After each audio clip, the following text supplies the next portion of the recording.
Assalamualaikum warahmatullahi wabarakatuh. Jumpa lagi di video pembelajaran kali ini. Kita akan membahas tentang identitas trigonometri sudut rangkap atau dikenal juga sebagai sudut ganda. Nah, apa itu sudut rangkap? Tolong disimak baik-baik penjelasan berikut.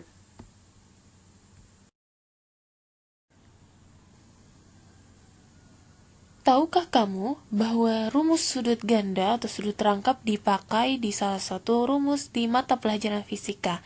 Kamu pasti pernah belajar atau mendengar tentang gerak parabola. Nah, di sini ada sebuah ilustrasi yaitu olahraga lompat jauh. Ya, jarak lompatan pada lompat jauh itu tergantung dari besar kecepatan dan besar sudut pada saat melompat di papan tolakan. Nah, jarak lompatan dapat dihitung menggunakan rumus jarak terjauh maksimum. Nah, jaraknya itu sendiri bisa dihitung dengan rumus X maksimal sama dengan F0 kuadrat dikali sin 2 alfa per G. Nah, di sini melibatkan rumus sudut rangkap atau sudut ganda pada trigonometri. Jadi, ini aplikasinya di salah satu materi pelajaran fisika. Nah, untuk lebih jelasnya perhatikan berikut ini.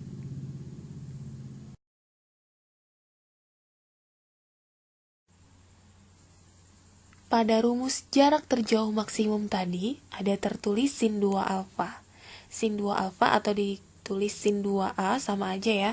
Misalkan A itu sendiri adalah sudut tunggal, maka 2 kali sudut A itu ditulis 2A. Disebut juga sudut ganda atau sudut rangkap. Trigonometri sudut ganda yaitu diantaranya sin 2A, cos 2A, tan 2A. Nah, setelah ini kalian akan mempelajari dan mengingat identitas sinus, kosinus, dan tangen untuk sudut rangkap. Nah, perhatikan penjabaran berikut. Baik, yang pertama kita akan belajar tentang identitas sinus sudut rangkap. Sin 2A itu kalau dijabarkan sama dengan 2 dikali sin A dikali cos A. Sin 2A itu kita peroleh dari sin dalam kurung A ditambah A. Nah, cara itu telah kita pelajari di video pembelajaran sebelumnya tentang identitas trigonometri penjumlahan, ya kan? Karena ketika kita menjumlah A ditambah A itu hasilnya 2A, ya kan? Sin dalam kurung A ditambah A. Nah, setelah ini disimak penjabarannya ya. Kita langsung ke contoh dulu. Yang pertama di sini ada sin 10 derajat. 10 itu sama dengan 2A. Berarti A-nya berapa? A-nya 5 kan? Karena 2 kali 5 adalah 10. Sehingga sin 10 derajat itu bisa dijabarkan menjadi 2 dikali sin 5 dikali cos 5. Nah, contoh yang kedua, di sini ada sin 8P. Ini bisa kita jabarkan menjadi 2 sin 4P dikali cos 4P. Ya, kurang lebih seperti ini, tidak terlalu sulit, asalkan giat berlatih pasti bisa. Oke, kita lanjut ke rumus sudut rangkap berikutnya. Berikut ini adalah identitas kosinus sudut rangkap. Yang pertama, cos 2A itu jika dijabarkan menjadi sama dengan cos kuadrat A dikurang sin kuadrat A. Nah, bentuk cos kuadrat A dikurang sin kuadrat ini bisa kita ubah-ubah lagi sehingga kita memperoleh bentuk identitas yang lain. Yaitu seperti ini, 2 cos kuadrat A dikurang 1 atau sama aja dengan 1 dikurang 2 sin kuadrat A. Nah, bentuk 3 ini saya minta semuanya diingat karena soal-soal di ujian ataupun di tes-tes yang lain itu biasanya sering sekali keluar untuk cos 2A. Ini bentuknya ada 1, 2, 3 ini ya. Tolong dicatat dan dihafalkan. Mudah-mudahan nanti saat ujian tidak ada kendala. Oke, kita lanjut ke identitas berikutnya. Oke, yang terakhir ini adalah identitas tangen sudut rangkap. Ya, tan 2A itu kalau kita jabarkan sama dengan 2 tan A per 1 dikurang tan kuadrat A. Ya, sebagai contoh yang pertama, tan 20. Nah, 20 ini sama dengan 2A ya. Kalau 20 sama dengan 2A, A-nya berapa? Berarti 20 dibagi 2 kan? Berarti A-nya adalah 10. Begitu. 2 tan 10 per 1 dikurang tan kuadrat 10. Ya, sama dengan yang di bawahnya. 2A sama dengan 10X. Nah, ini sama aja, cuman beda variabelnya aja. Ya, kurang lebih seperti ini. Lebih jelasnya kita akan banyak latihan soal-soal setelah ini, tolong disimak. Dan dicatat setiap contoh-contoh soal. Jangan lupa untuk membuat rangkumannya setelah menyimak video hari ini, ya. Perhatikan di sini, sin 2 itu kita bisa peroleh dari sin dalam kurung A ditambah A. Begitu kalau dijabarkan ya. Kita ingat pelajaran waktu itu, di video pembelajaran sebelumnya, bahwa sin dalam kurung A ditambah A itu artinya adalah sin A, ya kan, dikali cos A plus cos A dikali sin A. Nah, kebetulan di sini karena A sama A, biasanya A dengan B ya. Biasanya kan sin dalam kurung A ditambah B, sekarang karena dia sudut rangkap atau sudut ganda, jadi kedua-duanya A. Sama dengan sin A cos A plus cos A sin A. Ini dengan ini itu sama, ya kan? Ini dengan ini itu berarti 2 kali sin A cos A. Atau 2 cos A sin A, ya sama aja karena dia perkalian memiliki sifat komutatif atau bisa ditukar. Jadi gitu. Benar ya. Kemudian untuk yang cos, nah cos 2A, cos dalam kurung kita jabarkan menjadi A ditambah A. Nah, kalau cos, dia cos sin. Ingat di video sebelumnya. Kalau lupa silahkan dicek lagi. Kalau cos, dia penjabarannya adalah cos A cos B biasanya ya. Karena ini kedua-duanya A, berarti di sini juga cos A. Biasanya kan di sini cos dalam kurung A ditambah B. Nah, karena ini sama, jadi cos A cos B tandanya kurang ya. Kebalikan dari yang ini, cos A cos A dikurang sin A sin A. Ya, sin A sin A. Sehingga karena cosnya ada 2, kita tulis cos kuadrat A dikurang sin kuadrat A. Ya, dapat ya identitasnya. Nah, kita tahu bahwa sin kuadrat A ditambah cos kuadrat A itu sama dengan 1, ya kan? Biasanya kita pakai variabel X ya. Sin kuadrat X ditambah cos kuadrat X sama dengan 1. Nah, ini sama aja, ya. Nah, bentuk ini itu kita bisa ubah menjadi sin kuadrat X sama dengan 1 dikurang, ini pindah ke sini ya. Karena ini plus ke sana jadi kurang cos kuadrat X. Atau bisa juga cos kuadrat X sama dengan 1 dikurang sin kuadrat X, ya kan? Sehingga ini itu punya 2 bentuk lagi, ya kan? Seperti tadi ada 3 bentuk ya untuk cos 2A. Tolong dihafalkan dan diperhatikan agar tidak salah nanti. Cos kuadrat A bisa kita ubah menjadi 1 dikurang sin kuadrat A, ya kan? Nah, perhatikan 1 dikurang sin kuadrat A, ya, dikurang sin kuadrat A. Ini kebetulan bisa kita gabung ya, ini dengan ini, ya, menjadi 1 dikurang 2 sin kuadrat A. Nah, kayak gini identitasnya, ya. Atau kalau misalkan mau mengubah sinnya juga boleh, sama dengan cos kuadrat A. Ini kita ngikut yang ini bentuknya ya. Cos kuadrat A dikurang, nah sin kuadrat A ini kita ubah menjadi 1 dikurang cos kuadrat A, ya. Nah, ini kalikan ke dalam, tandanya lepas kurung ya. Cos kuadrat A ini kali ke dalam min 1, min dikali min adalah plus cos kuadrat A. Ini cos kuadrat A ditambah cos kuadrat A adalah 2 cos kuadrat A dikurang 1, ya. Jadi seperti itu asal usul rumus yang tadi. ya. Tolong diingat dan diperhatikan baik-baik sehingga kalian semua tahu dan paham rumus-rumus identitas itu datangnya dari mana. Datangnya dari penjabaran seperti ini. Kita lanjut ke soal-soal yang familiar di ujian-ujian atau tes-tes masuk perguruan tinggi, ya. Ini ada beberapa contoh soal yang berkaitan dengan materi kita hari ini. Yang pertama adalah berapa nilai dari 2 sin 15 derajat cos 15 derajat. Nah, makanya saya bilang di awal tadi lebih baik diingat dan dihafal ya biar kita tahu pola soalnya. Kalau seperti ini bagaimana penyelesaiannya.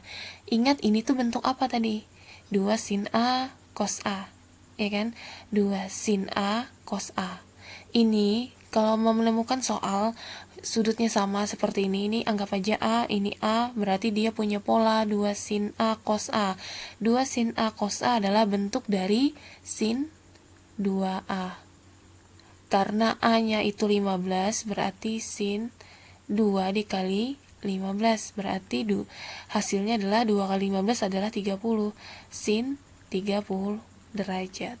Berarti soal ini hasilnya adalah sin 30 derajat, yaitu sama dengan setengah.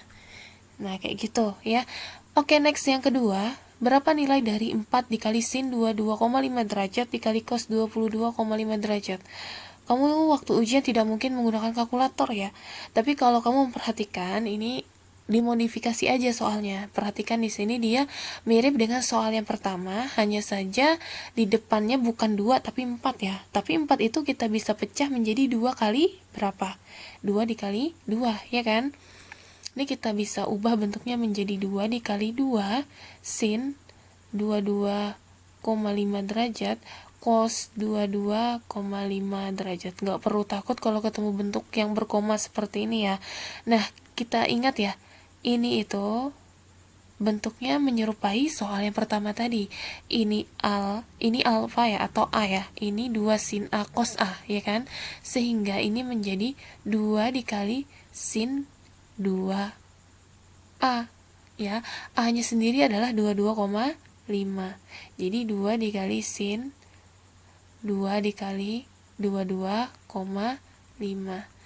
2 dikali 22,5 hasilnya adalah 45. Berarti 2 dikali sin 45 derajat. Ya kan? 2 dikali setengah akar 2. Ya kan? Sin 45 adalah setengah akar 2. 2 dibagi 2 kan 1. Berarti hasilnya adalah akar 2. Gitu hasilnya untuk soal nomor 2. Lanjut yang nomor 3, berapa nilai dari dalam kurung 2 cos kuadrat 15 derajat dikurang 1 dikali dalam kurung 2 sin kuadrat 15 derajat dikurang 1. Nah, kalau kayak gini, ingat nggak bentuk apa? Ingat bentuk cos, ya kan? Cos 2A. Nah, kalau kayak gini, berarti A-nya berapa? A-nya 15, ya kan? Berarti cos 2 dikali 15 sama dengan cos 30. Ya kan? Ini kan bentuk umum dari ini adalah 2 cos kuadrat A dikurang 1. Nah, ini adalah bentuk dari cos 2A itu sendiri. A-nya adalah 15. Jadi, kita udah nemu nih hasilnya yang pertama, ini cos 30 derajat. Kita lanjut yang ini. Nah, ini bentuk lain dari apa? Nah, kalau sin 2A kan bukan seperti ini penjabarannya.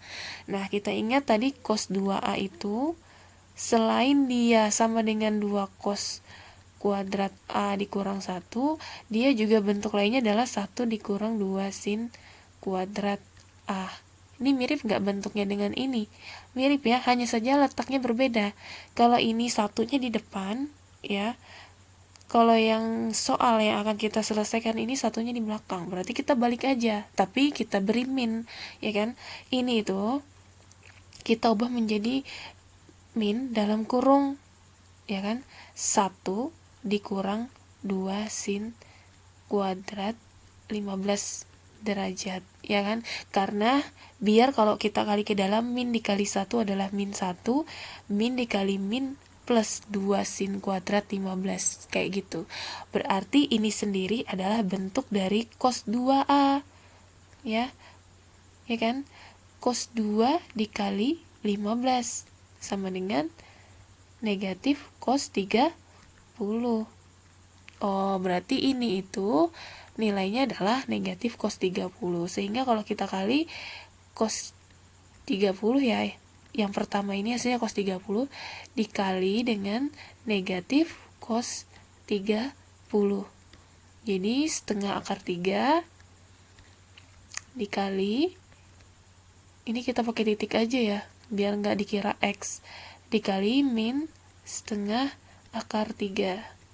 Jadi hasilnya adalah min 1/4 dikali akar, akarnya hilang. Jadi min 3/4. Kurang lebih seperti itu soal-soalnya. Kita lanjut ke model yang lain. Baik, kalau di awal pembelajaran bab ini kita telah belajar tentang menyelesaikan persamaan trigonometri, tapi sifat persamaannya masih dasar dan soalnya pun masih terbilang cukup mudah, karena misalkan sin X sama dengan setengah, ya kan, kalian disuruh mencari X-nya berapa aja yang memenuhi gitu. Nah, kalau sekarang karena kalian telah mengenal beberapa macam identitas trigonometri, maka latihan soal yang diberikan berikut ini juga melibatkan identitas-identitas yang telah dipelajari. Contohnya seperti ini. Tentukan himpunan penyelesaian persamaan cos 2x plus 7 sin x plus 3. Nah, ini gimana menyelesaikannya? Biasanya kan ini sama. Sin juga. Sekarang ada cos sama sin. Ya, ini kan hal yang berbeda, tidak sama. Maka salah satu harus diubah, harus mengalah biar sama ini ya. Kalau satu sin semua di sini, atau cos semua di sini. Nah, bagaimana caranya biar ini itu sama? Nah, salah satunya yang bisa mengalah adalah ini, ya kan, yang ini cos 2x, karena cos 2x ini bentuk lainnya ada beberapa macam ya, terutama yang melibatkan sin yang kita pakai, karena biar kita menyamakan yang ini. Berarti cos 2x ini kita ubah menjadi 1, ya kan, 1 dikurang ya 2 sin kuadrat X. Nah, iya enggak, rumus identitas yang tadi. Nah, kalau bentuk cos 2x kita ubah menjadi 1 dikurang 2 sin kuadrat X, ini sudah sama dengan yang di sebelahnya. Jadi persamaan ini sudah dalam bentuk sin semua. Ya kan, tinggal kita satukan yang satu suku, yaitu 1 dengan 3 ini kan bisa kita gabung. 1 tambah 3 adalah 4, ya. Ini persamaan ya. Ditambah 7 sin X plus 4, 0. Nah, biar enak ini dikerjakan, kita ubah yang paling depan ini kan min. Ya, kita kali dikali min 1. Sehingga min kali min dia plus ya 2 sin kuadrat X plus kali min 7 sin X plus kali min 4 sama dengan 0. Kalau kalian lihat bentuk ini, dia merupakan sebuah persamaan kuadrat. Hanya saja dia mengandung fungsi trigonometri yaitu sin X ya. Jadi biar enak menjabarkan atau memfaktorkannya, kita misal sin X itu adalah Y. Ya. Kita misalkan dulu seperti ini, sehingga persamaan ini dia berubah bentuk menjadi 2y kuadrat, ya kan, dikurang 7y dikurang 4 sama dengan 0. Di kelas 10 kamu sudah belajar tentang pemfaktoran ya. Nah, ini kan udah pernah belajar tentang memfaktorkan persamaan kuadrat. Berarti faktornya apa aja? Kan langkah-langkahnya waktu itu adalah mengalihkan angka depan. Jika koefisiennya bukan 1 ya 2 dikali min 4 ya, hasilnya adalah min 8. Min 8 cari perkalian yang menghasilkan min 8, tapi kalau dijumlah min 7. Berarti min 8 dikali 1. Ya kan? Kalau kita tambah dia min 7. Ya kan, berarti kita tulis 2 di sini, 2 di 2 ya kan, per 2. Nah, itu cara mencari pemfaktorannya. Kalau di sini 6 berarti 6, 6, 6 gitu. Ya, kebetulan pasangannya kita peroleh adalah min 8 plus 1. Berarti di sini min 8, di sini plus 1. Nah, mana di antara kedua ini yang kedua-duanya bisa dibagi 2? Yaitu yang ini ya. Berarti 2 bagi 2 kan 1, 8 bagi 2 adalah 4. Sehingga penulisannya menjadi Y dikurang 4, ya, dikali 2Y plus 1 sama 0. Ya, berarti Y-nya sama dengan 4 atau Y sama dengan min setengah dari mana? Dari pembuat 0 ini. 2Y plus 1 sama dengan 0, ini pindah ke sini ya. Jadi 0 dikurang 1. Jadi min 1 per 2. Nah, kita ketemu nih Y-nya. Sementara tadi kita menyamakan Y itu sama dengan sin X. Berarti Y sama dengan sin X. Berarti Y pertama kita balik aja ya. Sin X berapa? 4 atau 1 apa? Atau sin X min setengah gitu. Nah, karena tadi kita mendapatkan dua persamaan seperti ini, kita selesaikan satu-satu. Untuk sin X derajat sama dengan 4, ada nggak X yang memenuhi? Tidak ada X yang memenuhi ya, karena sin itu nilai maksimumnya adalah 1. Maka ini tidak perlu dilanjutkan ya. Tidak ada X yang, tidak ada sin sudut tertentu yang menghasilkan 4, karena nilai maksimum sin itu 1, ya kan? Nah, kita tinggal melanjutkan yang ini. Nah, sin X ya sama dengan sin berapa? Ya, hasilnya min setengah. Kita tahu sin 30 ya. Tapi karena ada min di sini, berarti kita boleh nulis sin dalam kurung min 30 derajat. Ya kan? Kalau sin 30 aja kita tulis, dia nilainya setengah, sementara di sini min setengah. Ya, berarti kalau sin X sama dengan sin negatif 30 derajat, berarti dia penyelesaiannya adalah X sama dengan min 30 derajat kali 360 derajat, ya kan? Atau, nah ini harus hafal ini, X sama dalam kurung, buka kurung ya, 180 di sudut yang tadi, yaitu min 30 dan 160. Yuk kita selesaikan dulu yang pertama dulu, kita kerjakan. Karena soal kita tadi meminta X-nya itu dari 0 sampai 360 derajat, berarti untuk yang pertama ini X sama dengan min 3 derajat plus K yang 360 derajat. Kita pilih K-nya sama dengan berapa? Kalau K sama dengan 0, berarti 0 dikali 360 tetap 0, 0 ditambah negatif 30, negatif 30, berarti kita mulai dari K sama dengan 1. K sama dengan 1. Sambil dihitung ya, berarti min 30 ya. Ini hasilnya adalah 30 derajat. Dia memenuhi syarat soal kita tadi. Oke, karena kalau kita melanjutkan ini, K-nya sama dengan 2, dia nanti kelebihan ya, 2 dikali 360 sudah 700 sekian. Maka kita stop sampai di sini, lalu kita pakai yang kedua, yaitu yang ini.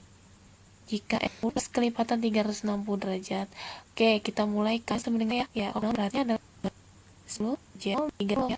0 dikali 360 nggak ngaruh, jadi hasilnya adalah 200 derajat. Ya, kalau lanjut dia K-nya 1, misalkan tidak 1 dikali 360 adalah 360 ditambah 200 sudah 500 sekian. Jadi yang memenuhi penyelesaiannya adalah 230 derajat saja. Ya, demikian materi untuk hari ini. Tolong dicatat ya soal-soal yang ada di video berikut. Mudah-mudahan bisa dipahami. Jika ada pertanyaan silahkan sampaikan di kolom komentar. Terima kasih atas perhatiannya. Sampai jumpa di video berikutnya. Wassalamualaikum warahmatullahi wabarakatuh.